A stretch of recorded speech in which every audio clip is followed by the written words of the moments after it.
On this episode, I'm going to make up for what took place recently in New Japan Pro Wrestling. I was unable to see day 10 of Best of the Super Juniors, and now I did.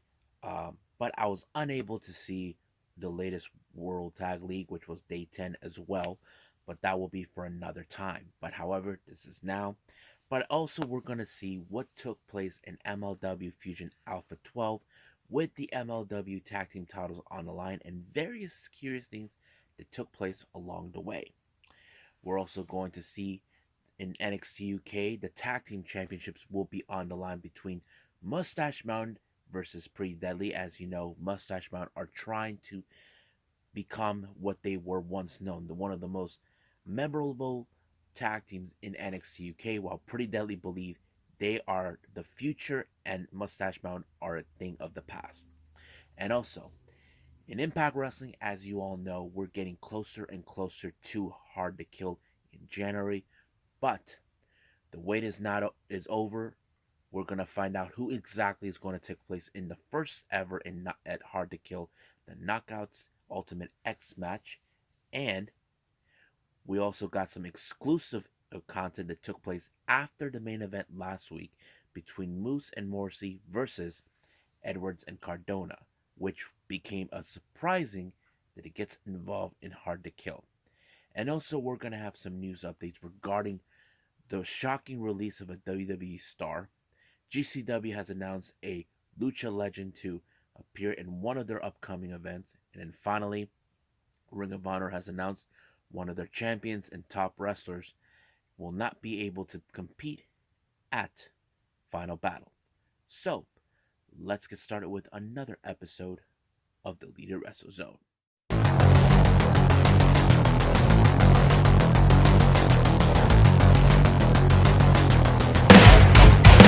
Are you ready? Get up, get up! Get up, get up! Get up, get up! Get up, get up! Get up, get up! Get up, get up!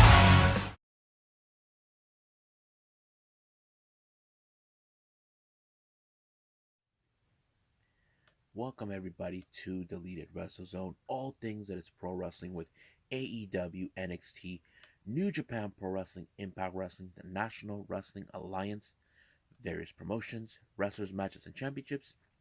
I am your host, J Rod here. So let's begin with New Japan Pro Wrestling with day 10 of Best of the Super Juniors 28. Um, they did not show the Young Lions match, which was I'm okay with it, but I don't feel like that's important right now. The important are the matches involved in the Best of the Super Junior.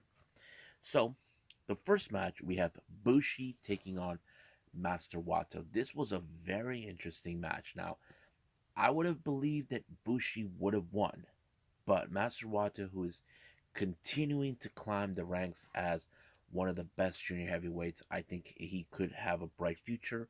But the real question remains, can he get to the top or be close enough in order to get what he wants? So he was able to pick up the victory against Bushi, and that was very impressive. The next match, we have Yoshinobu Kanemaru taking on one half of the IWGP Junior Heavyweight Tag Team Champions, Robbie Eagles.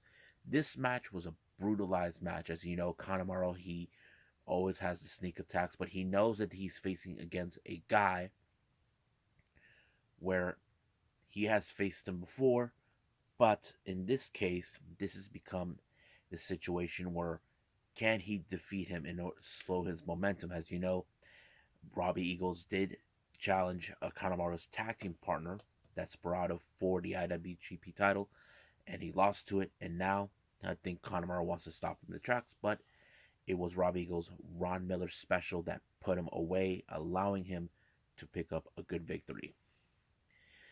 Now, our next match, this one was a very interesting one. We have El Fantasmo versus Yo. Now, this type of match you would have assumed in certain ways that El Fantasmo, as we know, there's something in his shoe. We don't know what it is. But I think Yo showed a lot of courage. Now, he had Yo has been trying to catch up in order to get to the top. As you know, am still waiting where he has to confront Show, and this will be one of those all-time matches we definitely cannot miss. But it was Show who was able to pick up an amazing victory against El Fantasmo. It was a major upset, and I don't think Fantasmo couldn't believe it himself if he tried. Now, our next match, we have, well, this is more of a Bullet Club showdown. We have Show.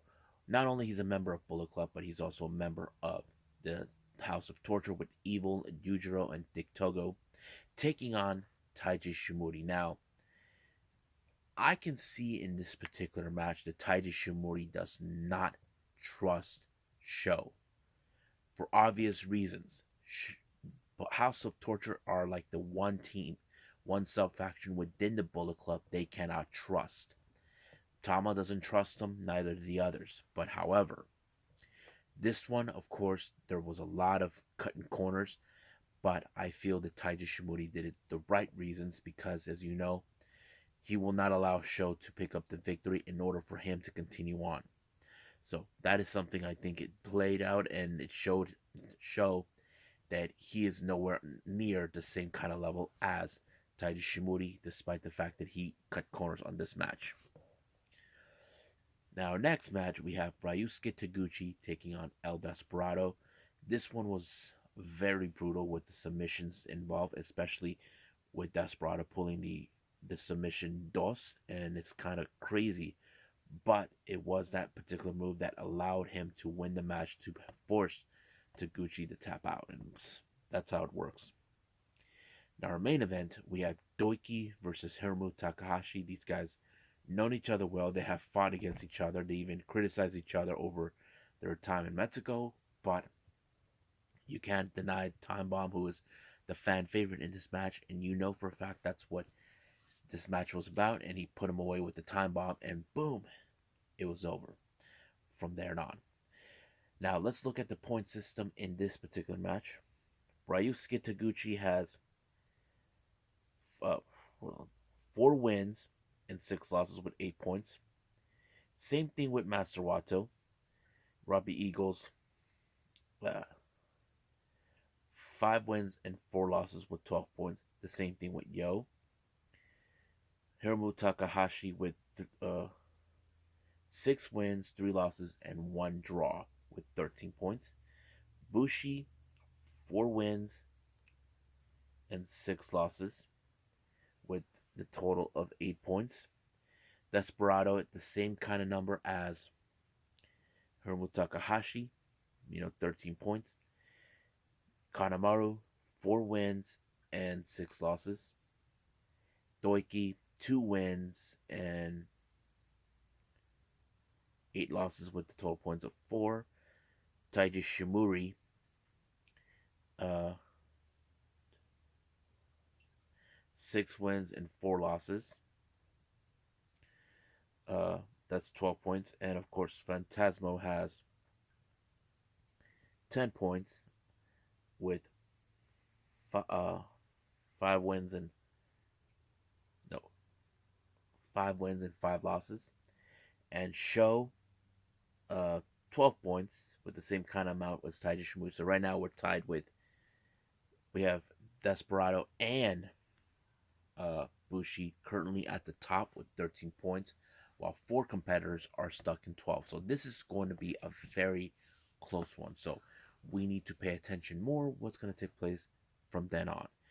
I hope I actually get to see day 10 of World Tag League, but hopefully I'll put that in the next video, and from then on we'll just see. But right now I think we need to move forward, and I believe right now what is next we need to do is, oh yeah, MLW Fusion ALPHA number 12.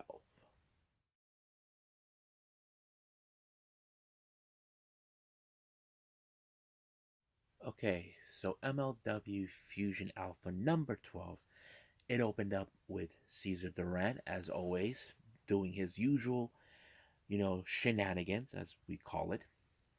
He presented, a little interesting match for a Lucha Rules style match where he presented a briefcase full of cash, and the winner gets that briefcase. So the competitors involved is none other than Aries, being accompanied by Holiday and Dr. Dax. Now, this is something new and something that I did not expect. I did not expect the Aries to align himself with people like them, but I think it's telling us this is going to be a very interesting dynamic. But his opponent is someone who I've seen on other promotions like Warrior Wrestling, and he challenge is one of the most interesting high flyers, and that's Aramis. I thought it was a pretty good match, but however, Holiday decided to get herself involved in the match by distracting the ref to ensure Aries won, and that's exactly what he did. He pulled off the victory, all thanks to Holiday. Now, we have interesting interviews coming from three different locations. One was from Alicia Tude. Willow Nightingale had enough of Holiday attacking her.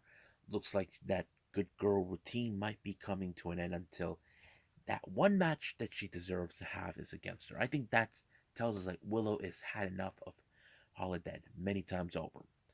Now the next one, Emilio Sparks, has been trying to find out what was his role into what happened in that match with him and four others involving Alex Kane, who kind of like whispered in Calvin Tanksman's ear. Now he refuses to talk. Basically, it's like it's none of his business type. But before anything could proceed, he was received by Catalina. I don't know what is her deal, but I feel like what if Myron Reed could be the next one to leave? As you know, Injustice is gone. So is Dakota Brazil. That pretty much was he's the last of the Injustice, but we'll see how that goes. Now, the next interview, we were supposed to hear from Hammerstone, but he was viciously attacked by Matanza. We did not expect that. Matanza showed up, and they spent the entire night fighting all over the backstage. It was nuts. Now, in recent developments with Country Unit, I think many people are now asking, where's Country Unit? Alicia too kind of put out a pretty good story that uh, Ikaru Kwan has renounced um, Country Unit and he remains in Japan to be align himself with Tajiri. I wouldn't be surprised if Ikaru Kwan joined the faction that Tajiri's in called Total Eclipse. That would make sense. Max Kruger, he is somewhere in the South Africa. Jacob Fatu, no one's heard from him. As for Joseph Samuel, no one knows exactly what's his deal. So basically, this could be the end of Country. I'm not 100% sure yet. So they're telling the story. It exploded. That this one-time group that tried to brought terror into MLW could finally come to an end. Now, the next match we have Matt Cross versus the debut of someone who we all know. We don't think he's a wrestler. We don't think he has what it takes. We heard many stories about him everywhere. I'm talking about Enzo, or as we know him, Enzo Amore. I thought this match was like, I don't know. To be honest with you, I think they told a story like, ugh. Enzo, he's the one guy that nobody wants around. The reason I say that is because we all know his reputation. And that kind of puts us to think, will he fit in with these guys? We know that there was a lot of things that took place with him. Even people who knew him said things about him. And I think that's kind of like, we don't know exactly what's the extent of that, but it could play it out pretty well. I'm not sure, but I'm kind of curious. But the match ended in a very interesting way where, of course, Enzo Moore found a way to distract the referee and gave Mike Cross the low blow to allow himself to win. Now, however, amongst the locker room, one of them did not like the idea of Enzo Moore being around, and that person is the newest sensation in MLW, Casey Navarro. But Casey got in, just ignored Enzo, and Enzo took that personally and attacked him. So basically, could be a very interesting feud that could be built upon. Now, you all know we've been seeing recently Alicia Etude and Richard Holiday sort of getting into each other's lives. Now, I don't know what Richard Holiday was. He was about to do something until he was interrupted by none other than Matanza, and Holiday ruined the holiday gift that he wants to give to Alicia.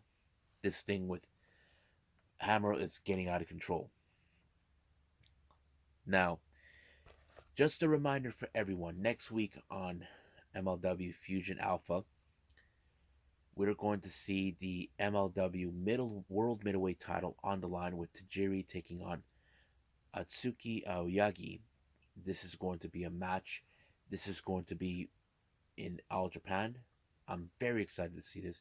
I will bring out a podcast, talk about their working relationships, what could benefit them. I think that's something we could talk about. But yeah, now let's get to the main event, which was for the MLW World Tag Team titles between 5150 Danny Rivera, Slice Boogie, along with Julius Smoke and Conan, taking on Los Parks, which is Hijo de LA Park and LA Park Jr. Now, LA Park was nowhere to be found until he was shown his rear ugly head underneath the ring to swap between him and one of his sons. And of course, Homicide showed up to even the odds, but it did helped.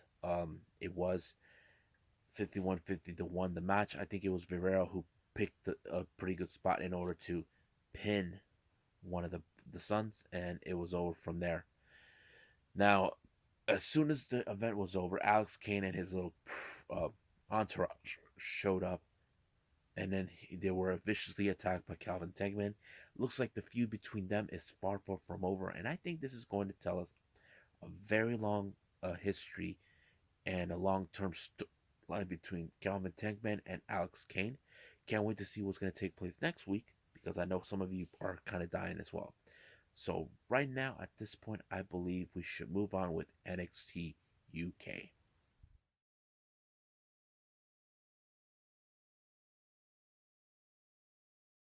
Okay, NXT UK was a very interesting show. It opened up with Blair Davenport taking on Amelia McKenzie. Now, this was a match that tells us that Blair Davenport should not be underestimated, should be not taken lightly, should be taken seriously. There is no doubt in my mind since she first arrived in NXT UK, her sight will be with the NXT UK Women's Championship that currently Mako Satomura upholding. Now the match was pretty good. It did show that Amelia did her best, but however, Davenport is the kind of character you can tell she is the top at her game, that she is that the top gaijin to prove a point that that title belongs to her. And she defeated her. And then when she decides to punish her more when she put her in the STF as a direct message to Mako Satomura to let her know she's coming for her. Now, as you know, Noam Dar and Shaw Samuels, they've been in a happy mood ever since Noam Dar won the NXT UK Heritage Cup. However, Sid Scala just informed them that there's going to be a number one contendership match between Nathan Frazier and A-Kid starting next week that does not sit well for both Shaw or Samuels. But it is what it ended up. Now, Zaya Brookside, as you know, she's been on a temper tantrum. And I thought it was a pretty good story. But however, she believes she was not prepared to take on Mako Satomura this sooner. Well, she wanted it, she asked for it, and she lost. And everybody's like, you know what, girl, get away from us. We don't know you. So basically, she has no friends. So she became a loner. Now, as you know, the Irish Ace always bets on himself. He's declared himself to be the longest reigning NXT champion, cruiserweight champion. But he right now has his new sights. His sights on a no-brainer, in my opinion, is the NXT UK Championship that Ilya Dragunov has. Now, Jordan Devlin believes that Dragunov doesn't earn the right to become champion because he believes that he's not fit to be champion. But don't underestimate Dragunov. We know Dragunov, he's a tough SOB and ended up with a brawl, but we'll see what they're going to go with it. Now, as you know, Kenny Williams has been on a tear, criticizing people, and of course, he's a cockroach. He sends a direct message to Mark Andrews telling him that his time has finally come to an end for him, claiming that he's the real deal. He's been ever since he changed to this cockroach persona, it kind of put him in the face. But now we're gonna see if this match between the cockroach Kenny Williams and Mark Andrews can take place. Now our next match we have Sam Gradwell taking on Shaw Samuels. I thought it was a good match, but the match ended in favor of Gradwell when Noam Dar distracted the match. Ref didn't see it. He grabbed Shaw Samuels' scarf and whacked him on the groin, allowing himself to win the match. I thought it was pretty funny. So basically, I don't think Samuels and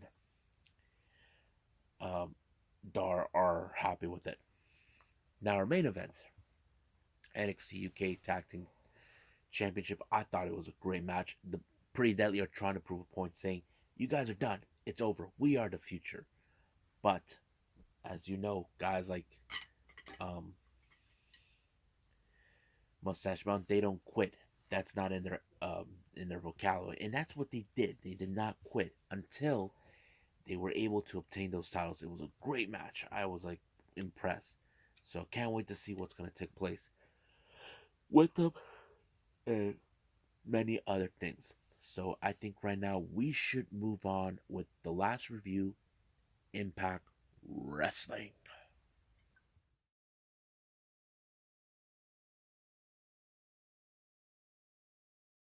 So we got Impact Wrestling, but here's the deal.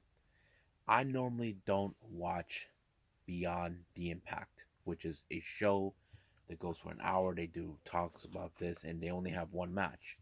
Now, this particular match was one I had to watch, and it was Kimberly along with Brandy Lauren taking on Lady Frost. I'm a fan of Lady Frost. I mean, she's an incredible wrestler. I love her gimmick, and she was amazing, and I was so happy that she won her match. But, however, what no one didn't realize, it was later revealed, Lady Frost is now officially a member of the Impact Wrestling roster. I'm so happy for her. I know she's been in many promotions. The Grapevine has been revealing that there were offers coming from NWA, including Impact. She has made appearances in AEW before in the past, but no offers came from them whatsoever. But yeah, that's what I was saying. So, congratulations, Frost. You deserve this spot to be in Impact Wrestling. Now, last week we did not see what took place after the events. As you know, Morrissey was not happy with Moose that they lost against Cardona and Edwards. It was later revealed by Don. Later showed that Scott D'Amore, set up a triple threat match this coming pay-per-view Hard to Kill between Matt Cardona, Moose, and W. Morrissey. Now, this was the last thing they want, but it did happen. Opening match, we have Chris Sabin along with Mickey James taking on the Drama King Matthew Winrold and the Virtuosa Deonna Purrazzo. As you know, this is one of those matches where we know that Deonna Purrazzo will do whatever it takes to get her title back and all this and that. But I think the teamwork with Deonna Purrazzo and the Drama King worked because the ref did not see what transpired. And I know for a fact that Mickey James and Sabin are not happy with it. But that's what happened. But they will get their payback. Now, and recently we have seen an interview with Matt Cardona talking about this is a great opportunity for him to obtain the Impact Wrestling World title. But however, Morrissey had something to say. He feels that Mark Cardona cheated his way through, saying that you were given everything, while he's the one who had to work his butt off. And basically, Mark Cardona set up a stipulation, a match between them. If Matt Cardona loses, he has to withdraw from the triple threat match, which Morrissey had no problem with. Um, as you know, Violent by Design had their sights in Coral to get even with Rhino for betraying them, but something weird happened. Um, Joe Dorian said he took care of it, that everything was done by design. Don't know what it meant by that, but it's. I can tell you probably wasn't good. I don't know. Excuse me. Now, our next match, we have Rohit Raju taking on Lawrence D. The match was okay, but it ended in no contest, all thanks to Josh Alexander, who wants a piece of Jonah for what he did. However, the more try to talk sense into him, try to tell him, look, this is not the right place. You're not in your state of mind. Your emotions are not in check. But um, I think he's going to. I don't know. It's But Josh Alexander will not back down. He wants Jonah, but he doesn't want it in Hardkill. He wants it now because his focus is still regaining that title that he lost deeply. And I understand that part. Now, while the more tried to explain things with everyone, he goes backstage. He was intercepted by Steve Macklin, where he demanded another shot of Trey Miguel, but apparently the more will not give him that. He basically said, "You knocked out an official referee or something." I don't know, but it was like he really put himself in a bad position. So basically, it's not gonna happen. Um, and also, the more had Havoc and Rosemary Decay trying to find out who's gonna be involved in the Knockouts Ultimate X match. I'm kind of curious to see that one too. Now, Bullet Club shows up, consistent of the finesse, Chris Bay and Hakuleo. I don't know what was going on, but some security guy was telling them we want an autograph from posters that came from Turning Point, which was a very disappointing loss for them. They tried to humiliate the security until Laredo Kid saved the day, but no one knew what he was saying in Spanish. Even the security guy says, can't tell you anyway. So basically, he just walked off. Um, the next match is a tag team match. We have the Learning Tree, VSK, versus Ziggy Dice taking on Finjuice. It was a pretty good match. I think it was really interesting, but however, the Learning Tree are not the same without their fearless leader. Uh, what's his name? Uh, Tom,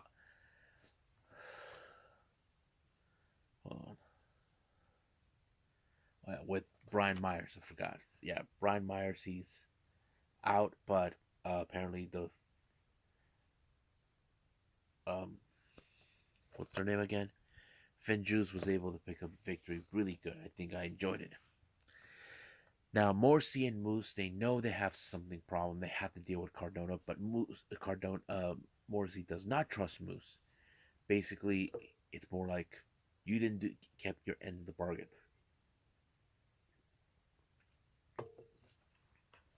But that's what happened. Now, our street fight match between Rhino and Eric Young, it was pretty intense. But however, Diener and Joe Doran showed up. Then, of course, Heath showed up. Then Swan and Willie Mack showed up out of the blue. But the strange thing is, the Good Brothers showed up and allowed for Eric Young to low blow Rhino and win the match. But the real question is, what's in it for the Good Brothers against Violent by Design? Are they going to get a tag team title shot? I don't know. But that is something we got to pay attention to. Now, we see an interesting tag team match. We have the Inspiration, Jessica McKay, Cassie Lee teaming off the Influence, Tennille Dashwood, and Madison Ring. But however, they're taking on all the members of the K. I thought it was a pretty funny match. While the Inspiration and Influence were bickering at each other, they lost thanks to some shenanigans they should have not. They should have been paying attention, but they weren't. But that's what happened. Uh, okay. As you know, Lady Frost is not the official member. Even Scott D'Amore came to congratulate her, including the newest member of the management in Impact Wrestling, Gail Kim. It was already been foretold by Gail Kim that Lady Frost is in the Knockouts Ultimate X match, which she believes this is her forte. And she did announce who's going to be in it. She has Tasha Steelz, Rachel Ellering, Jordan Grace, Chelsea Green, and Rosemary. This is a very good lineup, and I can't wait to see the whole thing. I'm like, really, really can't wait to see it. Now, they did announce for something special coming up on the 18th of December. Throwback Throwdown, which is a kind of like 1980s style wrestling. I thought it was pretty fun last time. Can't wait to see what they're going to do this time, but it's kind of cool. Like, can't wait to see it. Now, our main event is Morrissey versus Matt Cardona. The match was intense, so brutal. You can tell that has nothing left until Morrissey lost control and hit the ref and allowing for Matt Cardona to win. I thought it was like pretty good, and it showed in this particular match where um, if Santa doesn't get what he wants, he'll get it, and I think that's what happened. But yeah, uh, I have to say with this match between Moose and Cardona, it just showed Cardona is really hard to kill. But the real question, Moose screwed up. He should have not gotten himself involved, but Morrissey even screwed up. So basically, there was a lot of stuff, believing that he still deserves to be in that match. But we'll see what happens this coming Thursday in Impact Wrestling. But I think right now we need to do a little bit of the news updates.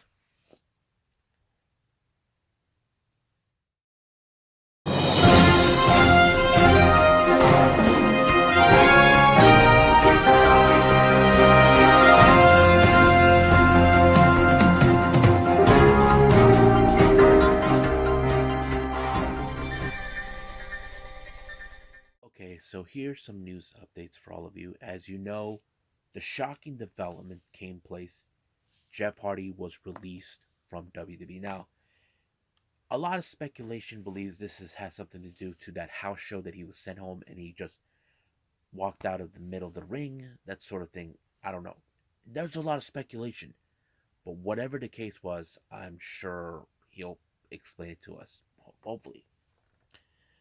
Uh, Now, our next news: GCW has announced Lucha legend Dr. Wagner Jr. will be making his debut on February the 5th in Dallas for I Die uh, If I Die First. Now, this is a good pay-per-view event name, and no indications if that's going to happen.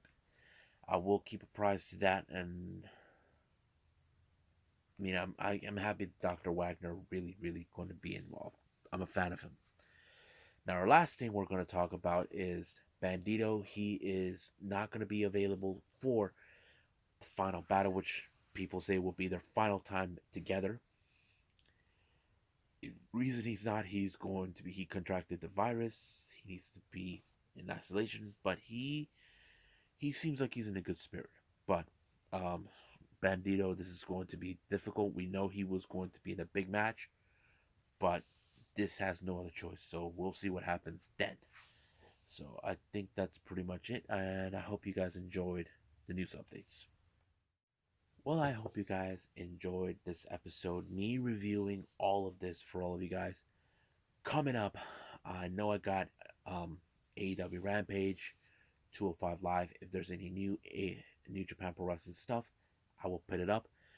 But if there's anything that I need to add that it's not on the schedule, I will put it for all of you guys. But keep your fingers crossed or whatever. This is a 50-50 chance because I am basically Everything's been screwed up for me, but it's okay. We gotta move forward. But for now, I'll see you guys in the next DWZ time. Same DWZ channel. I must bid all of you adieu. So goodbye. And have a nice day. Bang.